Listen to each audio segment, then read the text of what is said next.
Hello friends, आप लोग कैसे हैं? उम्मीद करते हैं आप लोग ठीक होंगे, आप लोग हेल्दी होंगे। फ्रेंड्स, आज एक क्वेश्चन है कि एसिड रेन कैसे होता है, इसके पीछे का रीज़न क्या है। तो हम जानते हैं कि जो फॉसिल फ्यूल होते हैं वो जब बर्न होते हैं तो वो नाइट्रोजन और सल्फर के ऑक्साइड प्रोड्यूस करते हैं। जो फॉसिल फ्यूल होते हैं जैसे पेट्रोलियम है या कोयला है, कोल, तो ये जब बर्न होते हैं, फॉसिल फ्यूल का मतलब ये कि वो फ्यूल जो फॉसिल से बनते हैं।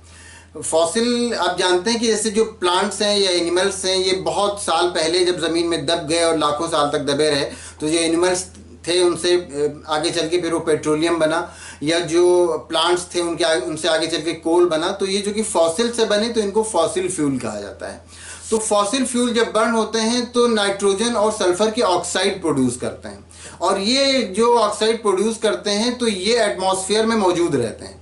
जब बारिश होती है तो जो बारिश का पानी होता है उसके साथ मिल करके फिर ये नाइट्रिक एसिड और सल्फ्यूरिक एसिड बनाते हैं। तो ये नाइट्रिक एसिड और सल्फ्यूरिक एसिड उसी बारिश के पानी में उसी के साथ मिल जाता है। ये एटमॉस्फेयर में ऑक्साइड मौजूद हुए और जब ऊपर से बारिश होनी शुरू हुई तो उस बारिश के पानी के साथ मिले और नाइट्रिक एसिड और सल्फ्यूरिक एसिड बन गया। तो वो क्या हो गया, वो वाटर के साथ मिल गया। तो इस रेन को क्या कहा गया, इस बारिश को क्या कहा गया, एसिड रेन कहा जाता है। तो एसिड रेन के पीछे जो रीज़न होता है वो यही पॉल्यूटेंट्स होते हैं।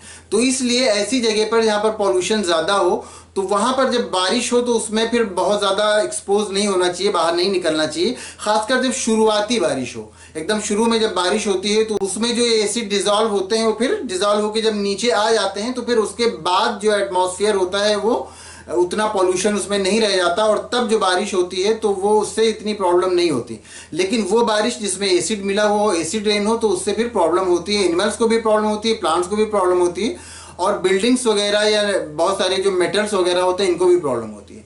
ताजमहल के बारे में ये कहा जाता है कि उसका कलर, उसकी जो वाइटनिंग है वो कम हो रही है, उसमें जो वाइटनिंग वाली शाइनिंग है वो कम हो रही है, उसमें वो येलोइश होता जा रहा है। उसके पीछे का एक रीज़न ये एसिड रेन ही है।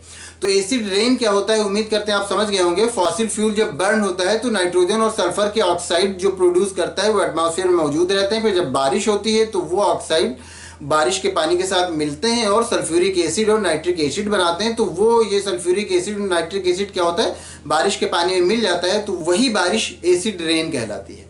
तो उम्मीद करते हैं आप अच्छी तरह समझ गए होंगे। अगर फिर भी इसमें कोई कंफ्यूजन है या किसी तरह का कोई और क्वेश्चन है तो आप पूछ सकते हैं। Thank you.